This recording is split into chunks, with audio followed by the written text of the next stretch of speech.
I'm Evan Hobart. I'm a ceramic artist. I throw pots. I sculpt stuff.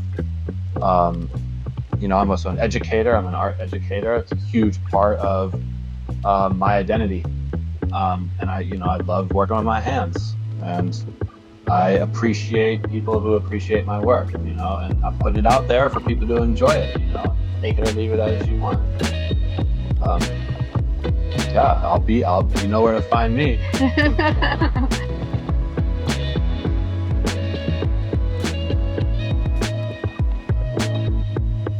Well, actually, when I was first introduced to clay, I was in the 3rd grade.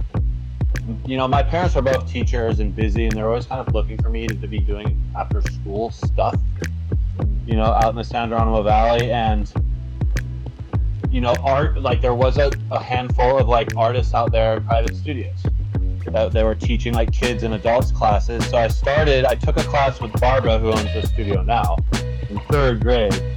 Did one class with her. I remember the class still, and Barbara was kind of hippied out. She had purple hair and a big nose ring, and she was like way up in my personal space. And I was one of these kids that didn't really like people too close to me.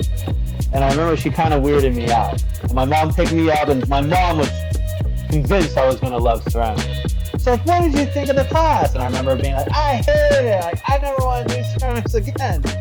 And I didn't. I didn't go back. And then when I got into 6th grade at Lagunitas out there, they actually had ceramics as an elective. They were private contracting Barbara to teach ceramics to the 6th, 7th, and 8th graders. So I took it again as a 6th grader and was like just hooked. And I've always been like into creating stuff. I come from a family of people who like to work with their hands, and I think that's one thing about ceramics that really hooked me is it's very like hands-on, process. And I was just kind of hooked. It always kept me interested in going to school. Like I went to Drake, which is now Archie Williams. I did ceramics there, and then I went to Humboldt to do ceramics because they had an awesome program, and I have a master's in it. And I always kind of consider myself more just like a maker. Everyone's always like, I was told once, like, you're not an artist until someone else calls you an artist. You can't call yourself an artist. I've always kind of considered myself just a maker. In grad school, like I found more of like a voice for concept. But my aim was to teach. I really love like teaching. I come from a family of educators. Both my parents and my grandmother were all teachers, and my uncle and some extended family. But just sharing my love for the craft, for the art, and watching people like fall in love with it and grow in their confidence as artists and makers. And just being in those communities. Ceramics is a very like community-based art. I think that's another reason I've always been drawn to it, is because I like being in groups of people. I think that's what makes me a good teacher, is I enjoy being around people. And ceramics is not kind of one of those art forms where you do in the vacuum, or like how you can kind of, I have artist friends that are like flamework glass artists and painters, and they can really kind of just like hang in their studios. They don't need anybody else's help. They're just kind of like doing their thing. For clay, it's like more community based. Yeah. Particularly like the wood firing and all that kind of stuff, Ceramics has always been come into a full room of people. There's music on, you're sharing ideas. It is a really community-driven medium, which is really beautiful. That's what drew me to it too. Yeah, I love that. I totally love that. How did you get involved with glass? Well, originally, again, back in the San Rafael Valley doing after-school art classes, I worked with a woman, she's still out there, Marty Mead. And back in the day, her 2 classes that she taught were watercolor and stained glass. So I actually started making like stained glass, I want to say like in the 3rd or 4th grade, and doing watercolor. And so I kind of had, that was kind of my intro to glass. And then when I was up in Humboldt, one of my best friends, still to this day, Jared DeLong, is a professional flamework artist. So I was kind of turned on to flame working then. As far as like an art, I didn't really even know anything about. And then in grad school, we had a glass blowing program. So I actually blew glass in grad school. And then when I got out of grad school, I went back to Marty Mead when I came back to Marin, and she was teaching flame work class like Jared does. And so I took like a couple of classes with her, and you know, I was pretty good at it because I'd already had all that experience. And she gave me like a torch and was like, dude, you need to do this. And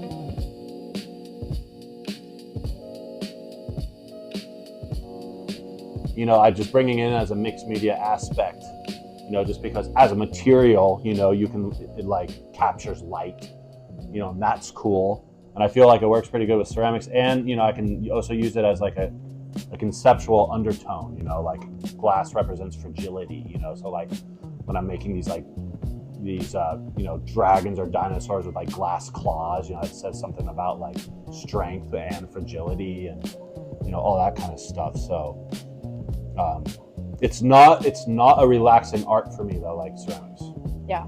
Ceramics is just like such a grounding, like centering art, like, you know, no pun intended, you know, and it's just so, for me, it just comes like second nature. Where glass, like if I sit down at the torch, I'm like, okay, I gotta sit here for 4 hours, you know, I cannot leave, you know, like it's a totally different medium like that. When did you start to blend the two?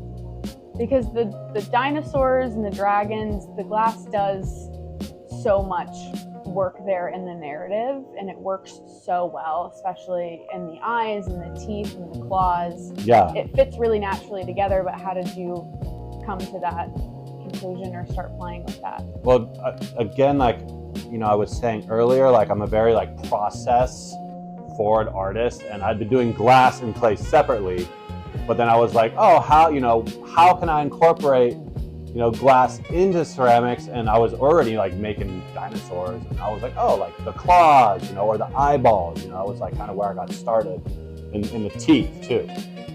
And so, you know, and that was kind of where I could bring the two together, where it kind of worked pretty well. So that's really how that kind of got started when I started doing mixed media. You know, before then, I was very inspired. I've always been like very eco-empathetic. You know, I think that just is out of like spending a lot of time out in the woods. You know, I grew up in the woods. I did a lot of camping. You know, I was lucky enough to do a bit of traveling and like go snorkeling and scuba diving on coral reefs, and just like that was always very inspiring to me. So for years, I like just made fish and nature stuff, and then when I went, and I was up in Humboldt too, right? And then when I went to grad school in San Jose, it was just such like a shift, you know, from like living up in the redwoods to like I was living in like South Central San Jose, you know. And then the teacher there, Stan Welsh, when I got there, was like, I don't want to see any more fish, you know, no underglaze. He pretty much stripped me of like everything I'd been doing, you know, which in hindsight was a good move because I had to kind of reinvent myself. And you know, after like a year and a half of kind of like floundering around, I started to arrive at, you know, that body of work. And it was because I was, you know, I've always been really interested in paleontology and like archaeology. You know, I'm interested in like things that are left behind or like old stuff. You know, there's always like feels like there's a story there, right? So I had just started kind of making bones, you know, and then that kind of, so I was doing the skulls, and then, you know, I was living like right there next to Highway 280, so I just started like putting highways on them, you know, and one thing led to another, and that's kind of the City Skull series kind of kicked that whole like thing off. And I've always been like concerned about the planet, you know. I just, you know, we could be like way more like shepherds of our environment instead of like living against it, you know. And I mean, I understand like clay comes out of like a mine, and you know, I'm not, you know, I guess sometimes it feels a little hypocritical, you know, but it was a nice way for me to get it out of my system. Plus all the detail you can put in when you're working with with that imagery, you can really put a lot of like detail. I'm into detail, you know, that's kind of my thing, you know?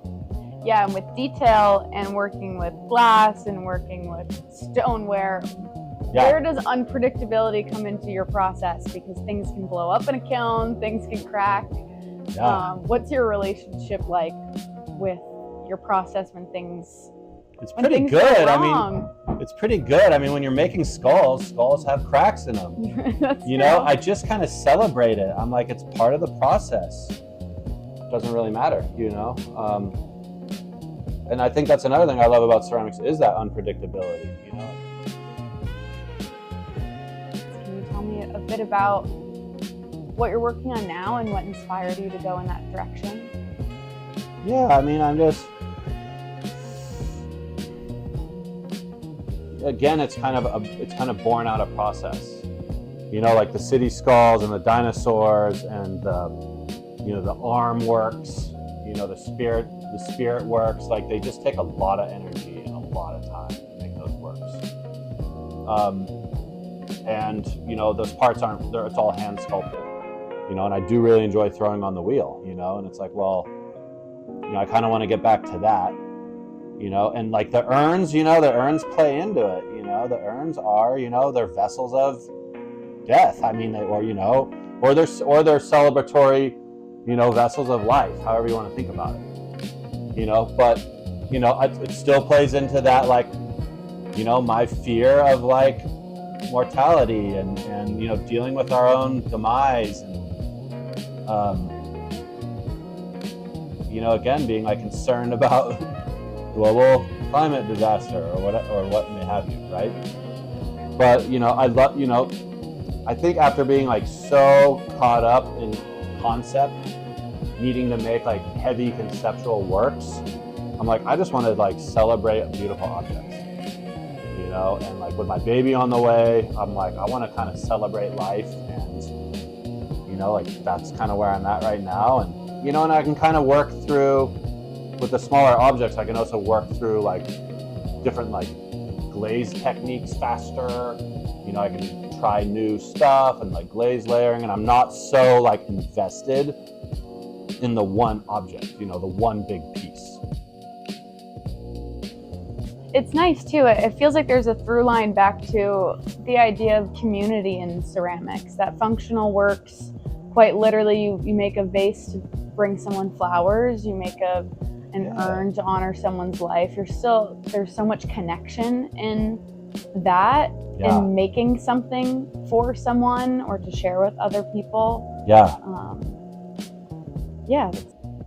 Is there something that you're working on in your latest works that you're trying to figure out? Is there a new concept that you're not necessarily struggling with, but that you're exploring, having fun? Yeah, I mean, I have some examples here if you want me to show you a few. Sure. Let me wash my hands right quick. I also sat down at the wheel without any tools. So I was thinking about that. I was like, damn it, I need my rib. Like, I can't even make this properly.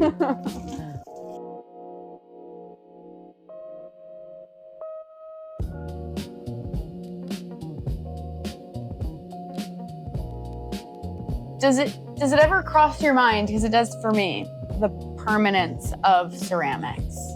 That it's fired and it's here forever.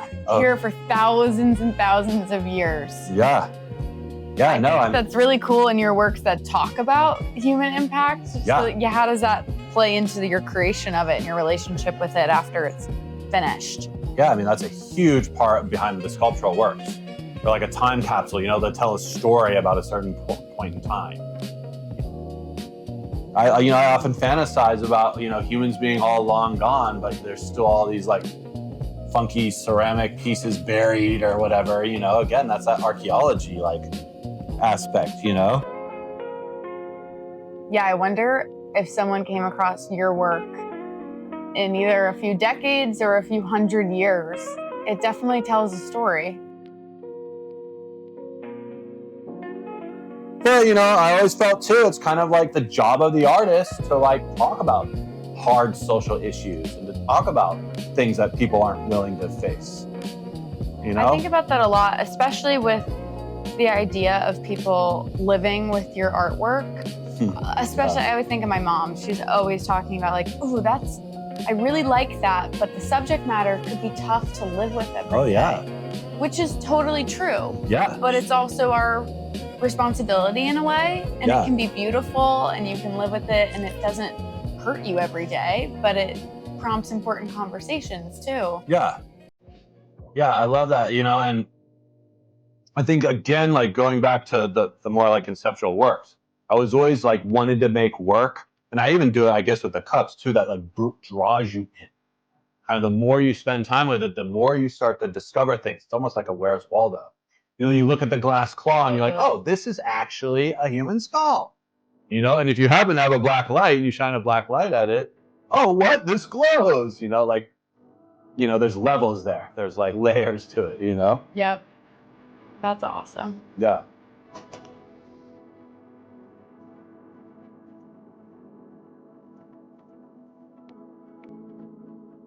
And I love talking about art too, and I love hearing people talk about my art because I learn a lot about my own, like what I'm doing through what other people like, how they perceive it.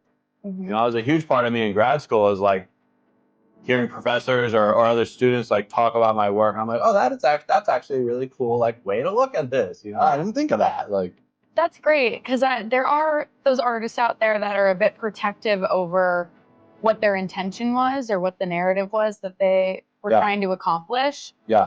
So it's really nice that you're open to people's interpretations and want to hear their thoughts. Yeah, totally. Yeah, I mean, can be a very, you know, it can be a very cathartic experience for the artist, you know, and the viewer in certain cases. But for me, I've always been very like gregarious and friendly and kind of wear myself on my sleeve. And, you know, like I'm not in denial that I've been able to kind of live a life of privilege, that I've been able to make art and I can actually be concerned about the environment. You know, I understand where that comes from, you know, and that's another reason why I kind of felt like it was my duty, you know, to make that, you know, the post-apocalyptic stuff,